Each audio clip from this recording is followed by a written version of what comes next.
Amen.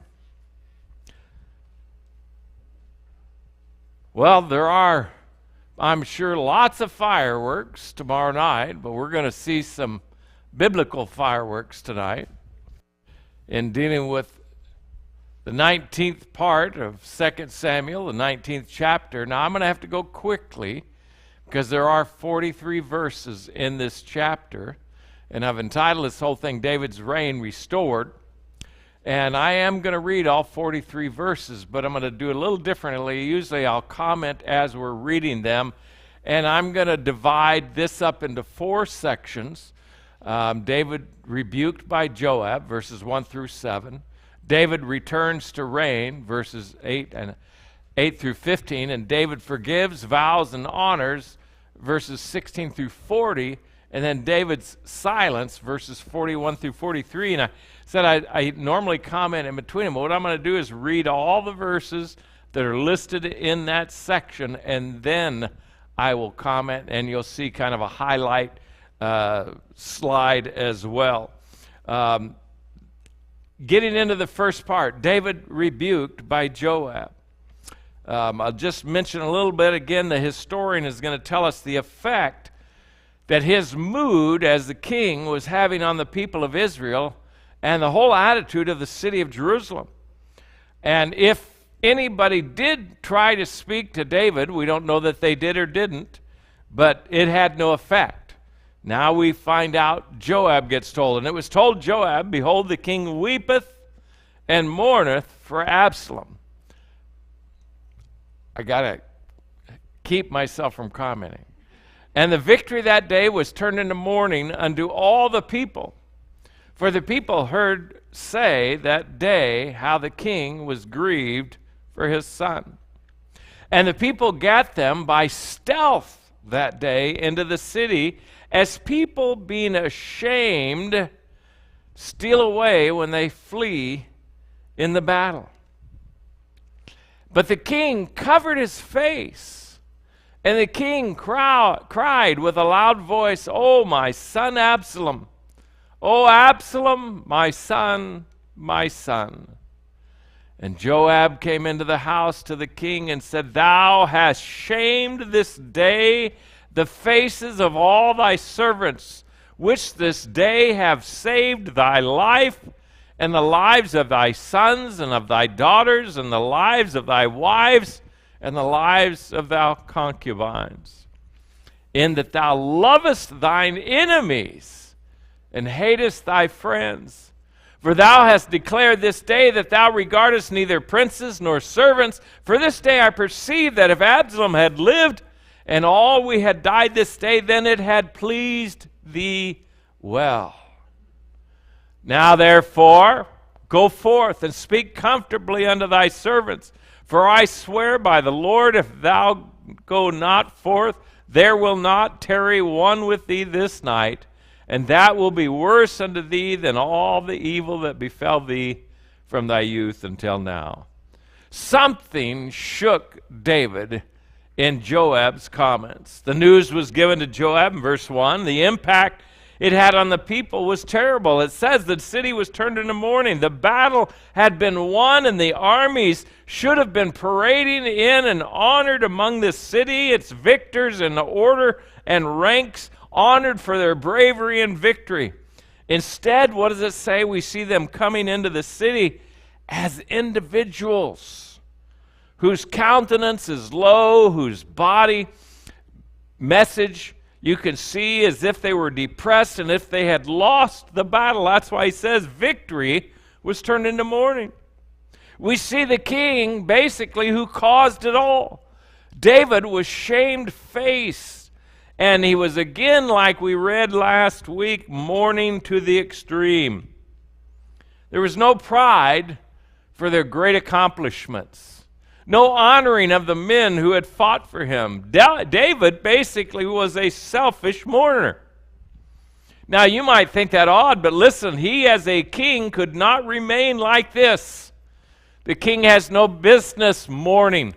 There are times when as a pastor, it is not my job to mourn sometimes the way I feel, but to project some strength and peace to the people who are mourning.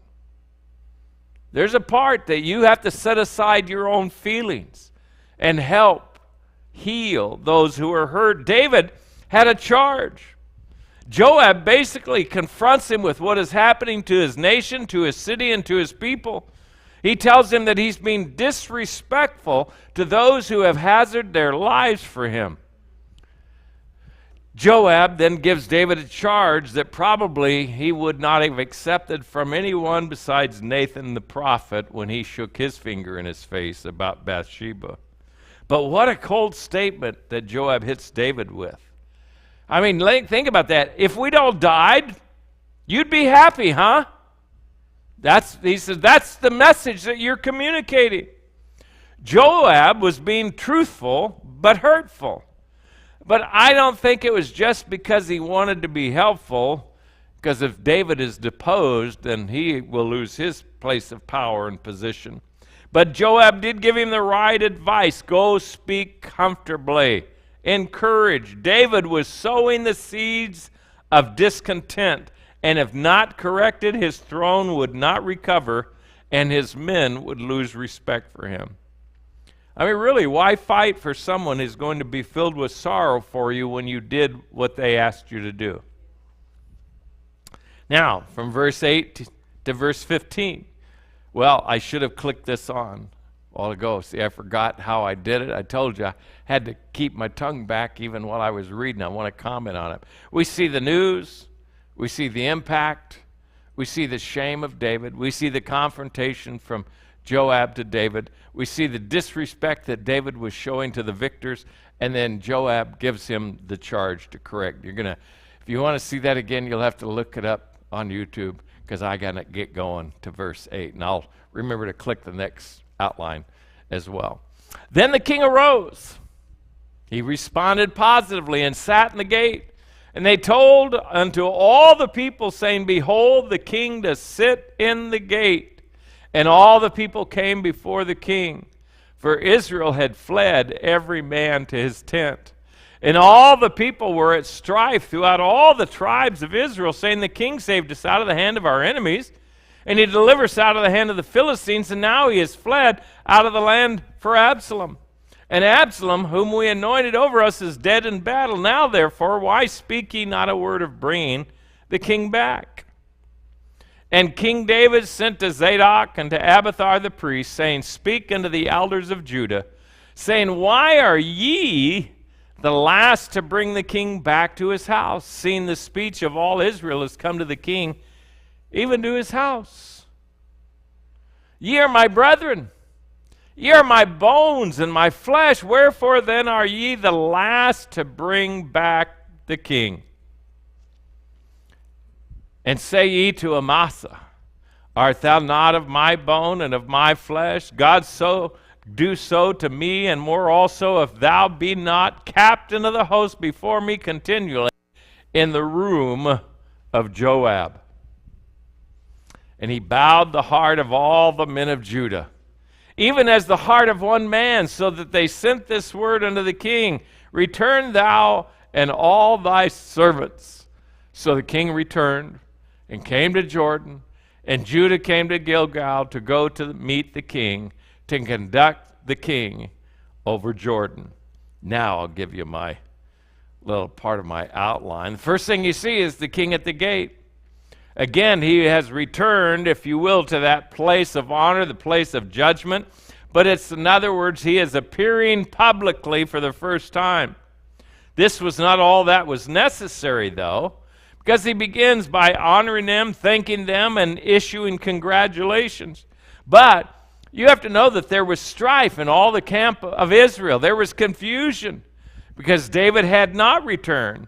The tribes and the leaders that had followed Absalom were now assigning blame to each other. The kingly appreciation was not orderly or announced, if at all. It certainly wasn't announced very well. But there's a more distinct notice of the failure of Judah in verses 11 and 12. The failure of Judah is the fact that they were a people who were most responsive to the king, but the elders of his own tribe were not. David asked them, why by using the priests Zadok and Abiathar. If you remember them, we've seen them, faithful men. He also tells them that he'd heard from all the other tribes and the elders, but he's heard nothing from his own tribe. Then David makes a very unexplained and strange change in military leadership. This won't last, but nonetheless, David replaces Joab with Amasa. If you remember, Amasa was the general of Absalom's army. Now he's going to lead the men of Judah and all of the military. May have been a little hitch there in David trying to bring some continuity back and say, okay, because he forgiven Amasa, because that's exactly what happens. It's short-lived. We'll read later how that Joab is reinstalled as the 5-star general, if you will, after he puts down a rebellion, which Amasa took too long to act. And we'll all see Amasa murdered as well. Joab will see to it that in that next chapter, Amasa won't be the military leader. Then we see the elders of Judah. You notice it says they unanimously and humbly submitted. They bowed as one man to the rule of the king, and they called for the king to come to the city of David, and they would take him there. They would escort him there. Now, instead of having Amasa killed or exiled for his rebellion, David elevated that man to the highest possible rank. Remember, though, he was also David's cousin. So there was a relative there.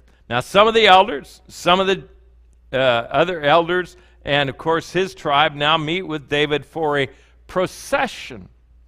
And they are going to do a formal procession all the way to Jerusalem to install David upon his throne. So they do organize a formal procession to be seen by all as they travel. And as they are traveling, word is going out, and people are beginning to come out and meet David and his group. That's what takes us into this next group. And you will be surprised at the one who comes out first. That's why we talked about this. David forgives, David vows, and David honors from verse 16 to verse 40. And again, I need to go quickly because this is a lot to read. But these are the men who come before David for various reasons. And they are all showing submission, honor, and allegiance to David as their king. And Shimei, who's that? Isn't that the guy who kicked dust, kicked dirt on David, threw rocks at him, and called him a dog, a bloody man, a murderer? Yes, it is. Shimei, the son of Gera, a Benjamite, which was of Bethlehem, hasted and came down with the men of Judah to meet King David. And there were 1,000 men of Benjamin with him. And Ziba, that was the fellow who was with Mephibosheth, remember, taking care of there, the servant of the house of Saul, and his 15 sons and his 20 servants with them. And they went over Jordan, so they're now heading back to Jerusalem before the king. And they went over a ferry boat to carry over the king's household and to do what he thought good. And Shimei, the son of Gera, fell down before the king as he was come over Jordan. And he said unto the king, Let not my lord impute iniquity unto me, neither do thou remember that which thy servant did perversely the day that my lord the king went out of Jerusalem, that the king should take it to heart. For thy servant doth know that I have sinned. Therefore, behold, I am come this day, the first this day, of all the house of Joseph, to go down to meet my lord the king. This is hard not to comment on every verse. But Abishai, the son of Zeruiah, answered and said, Shall not Shimei be put to death for this, because he cursed the Lord's anointed? He was the one who called for his head before. And David said, What have I to do with you, you sons of Zeruiah, that you should this day be adversaries unto me? Shall there any man be put to death this day in Israel? For do not I know that I am this day king over Israel? Therefore the king said unto Shimei, Thou shalt not die. And the king sware unto him. And Mephibosheth, the second time we're next person, the son of Saul, came down to meet the king, and had neither dressed his feet, nor trimmed his beard, nor washed his clothes, from the day the king departed unto the day he came in peace. I got another name for him, Stinky Pete. And it came to pass, when he was come to Jerusalem to meet the king, that the king said unto him, Wherefore wentest thou not with me, Mephibosheth? And he answered, My lord, O king, my servant deceived me, for thy servant said, I will saddle me an ass, that I may ride thereon and go to the king, because thy servant is lame. And he hath slandered thy servant unto my lord the king, but my lord the king is an angel of God. Do therefore what is good in thine eyes. For all of my father's house were but dead men before my lord the king. Yet didst thou set thy servant among them, did it eat at thine own table. What right therefore have I yet to cry any more unto the king? And the king said unto him, Why speakest thou any more of thy matters? I have said, Thou and Ziba divide the land. And Mephibosheth said unto the king, Yea, let him take all, for as much as my lord the king is come again in peace unto his own house. And next we find Barzillai, the Gileadite, came down from Rogelim, and went over Jordan with the king to conduct him over Jordan. Now Barzillai was a very aged man, even 80 years old, and he had provided the king of sustenance while he lay at Mahanaim, for he was a very great man. And the king said unto Barzillai, Come thou over with me, and I will feed thee with me in Jerusalem. You're going to sit at my table. And Barzillai said unto the king, How long have I to live, that I should go up with the king unto Jerusalem? I want to preach a sermon just on this verse. I am this day 80 years old, and can I discern between good and evil? Can thy servant taste what I eat or what I drink? Can I hear any more the voice of singing men and singing women? Wherefore then should thy servant be yet a burden unto my Lord? I can't help it. He's basically saying, I can't see, I can't taste, I can't hear. I'm no good. I just need to go home and die there. So what does he say? Thy servant will go a little way over Jordan with the king. And why should the king recompense it with me with such a reward? Let thy servant, I pray thee, turn back again, that I may die in mine own city, and be buried by the grave of my father and of my mother. But behold thy servant, Chimham, let him go over with my lord the king, and do to him what shall seem good unto thee. And the king answered, Chimham shall go over with me, and I will do to him that which shall seem good unto thee. And whatsoever thou shalt require of me, that will I do for thee. And all the people went over Jordan. And when the king was come over, the king kissed Barzillai and blessed him, and he returned unto his own place. Then the king went on to Gilgal, and Chimham went on with him. And all the people of Judah conducted the king, and also half the people of Israel. Well, we see the people that are here, Shimei, Mephibosheth, Barzillai, and Chimham. Now, Shimei, we already noted, it was the fact that this was the man that cursed David, that he had some men there that wanted to take his head off, but David said, no, that cursing was of the Lord.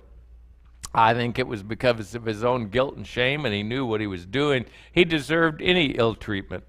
David accepts here at this case Shimei's confession. He forgave him, and he made a vow. You'll read that a little bit later when he's ready to die. That's where David later wished he'd never made that vow, and talks Solomon into carrying out his wishes after he dies, which is don't let that man go naturally to his own grave. Mephibosheth, from verses 24 to 30, we see he's questioned about why he stayed in Jerusalem. His explanation is accepted. It's interesting, accepted. But if you remember, David had given him all of the inheritance. But at this point, now he says, no, we're going to split it between you and Ziba. But Mephibosheth says, nope, give it all to Ziba. I'm fine. It's good enough because where is it? David had already made a vow to Mephibosheth that he would eat at his table all the days of his life. He would provide for him. So it seems that David has now made sure that Ziba had a part of the inheritance. David literally, I believe, on this day, because he knows he's being installed as king, he is forgiving any and all wrongs on this day. This was a day of forgiveness, a day of honor, and a day of blessings from the king. In fact, Barzillai, from verse 31 to verse 37, it says that he was an old man of 80-some years old, and he had provided David, if you remember previously, when David was preparing for battle with Absalom, he provided the bedrolls, the food, and other provisions for David and for his men, and that helped them have the victory over Absalom. He came to honor the king, and he walked with him a ways, and he told him that's what he would do. David, he said, wanted to provide him with the food and comfort. Come Jerusalem again, he would put him at his table. He didn't just say, come to Jerusalem. He said, I'm going to take you to Jerusalem. I'm going to take care of you. But Barzillai would stop at the Jordan just shortly thereafter. This old man, he says, could not taste the king's food. He couldn't see the elegance of the palace. He couldn't hear the beauty of the singing. So he says, there's really no reason for me to go. Just let me go home and die in peace and be buried where my fathers are. He knew his day was near and he needed to stay home. So he asked David to take the last man. And there I forgot to click again and give you all the names that are up there. Chimham is the last of our, well, not the last of it, but he's the last single individual that's here. He appears, from what everyone else says, to be Barzillai's son.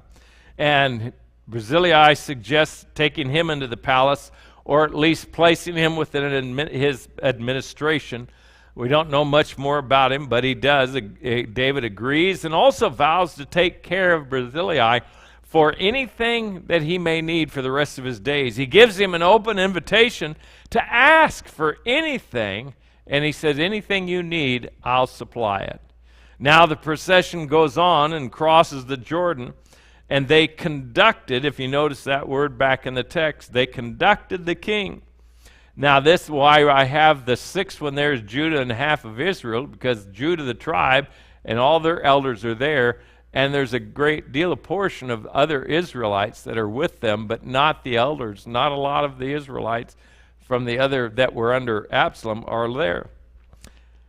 But they did, when they conducted the king, that means they had a formal procession with orderliness and honor in escorting the king in this procession to Jerusalem. But once they arrive, we hear complaints. But from David, the next three verses, nothing. Silence. Zip. David does not say a word. We don't hear his voice in the matter. He allows the tribes to discuss the matter before him, and the matter gets pretty heated. The words are in fact called fierce. It's a Hebrew word. When we get to it and you see it, it said we're more fiercer, but the idea is it's a Hebrew word that's translated tough, severe, cruel, grievous, or harsh. There are just three more verses to read here, so let's read those now. David's silence. And behold, all the men of Israel came to the king. Now we got not just half, but all of them. And said unto the king, why have our brethren, the men of Judah, stolen thee away, and have brought the king and his household and all David's men with him over Jordan? And all the men of Judah answered the men of Israel, because the king is near of kin to us. Wherefore then be ye angry for this matter? Have we eaten at all of the king's cost, or hath he given us any gift? And the men of Israel answered the men of Judah and said, we have 10 parts in the king, 10 tribes. We also have more right in David than ye. Why then did you despise us, that our advice should not be first had in bringing back our king? And the words of the men of Judah were fiercer than the words of the men of Israel. What do we see in this? Three things. We see the men of Israel offended. We see the tribe of Judah defended. And then we see a division begins under David. They complained and said, "You've really stolen the place of honor that is not yours to take. You didn't even give us any opportunity to put input. No advice, no nothing. You've done alone what we should all have been doing." They were offended by not being informed or made part of that great possession and honor to David. The word, if you remember, was getting out because we had men showing up. And as soon as David's in the city, Mephibosheth and others are coming to the king. But they'd received no invitation, so they believed it was an absolute insult. Judah defended themselves. They said, "Listen, David's one of our own, flesh of our flesh, bone of our bone. He's our tribe. We are the near kinsman." That's not the word that's used there, but it did make me think about the closest relative, and that did make a lot of difference in their society. So that's what their claim is. But Israel and the other tribes, they're not buying it. So what do we see and what do we saw in verse 43? There's a divided kingdom. And you'll see it quickly in the next chapter. A division begins. A divided kingdom is finding root. Now that division is not going to be easily healed, and one that will exist, but not formally until the final days of Solomon. This really is, though, a preview of the future state of Judah and Israel. Usually, Israel later will become known as the 10 tribes. At least one of the tribes, or at least a half a tribe, would side with Judah. That's why you've got the 10 and 2 ideas that's there. But Judah, they believed, was the proper tribe to provide the monarchy with the king, or the king with the monarchy. It fitted. But Israel was fiercer, more harsh, more severe in their argument. In other words, they would not give an inch, and that's why I say this is the beginning of a divided Israel. The rebellion of others is finding a footing because of David's silence. Did you notice Israel complained, but it says the men of Judah answered? They were arguing. The two groups were. But David, you don't hear anything from him. He's silent. That's why I said that his silence is the reason a lot of times for the rebellion. It takes root here, but it will be fertilized and encouraged by Solomon's venture later, because he's trying to satisfy his wives who are heathens, and he begins to build them houses of worship for their false gods. In fact, it's there in 1 Kings chapter 11, verses 11 through 12, where God told Solomon he was angry with him and that Solomon broke God's covenant. And because of that, he would tear that kingdom into 2 parts. But he also tells Solomon that he's going to have mercy on him and not do it during his lifetime, but do it to his son. And he's going to give the larger part of the kingdom to one of Solomon's subordinates. God gave him a promise, but I don't know how comforting that was. Excuse me. The infighting between the tribes and their allegiances will be challenged greatly in the very next chapter. And it will go on until you begin to see a set of kings for Judah and a set of kings for Israel. But when you look and you follow those kings, there's not a single king over all Israel that lived any kind of life like David did. And there's only 5 or 6 of them that acted like David did, that were of the tribe of Judah. It will go on for a long time for all of those kings in a divided kingdom for both Israel and Judah. I pray that's been a blessing to you tonight.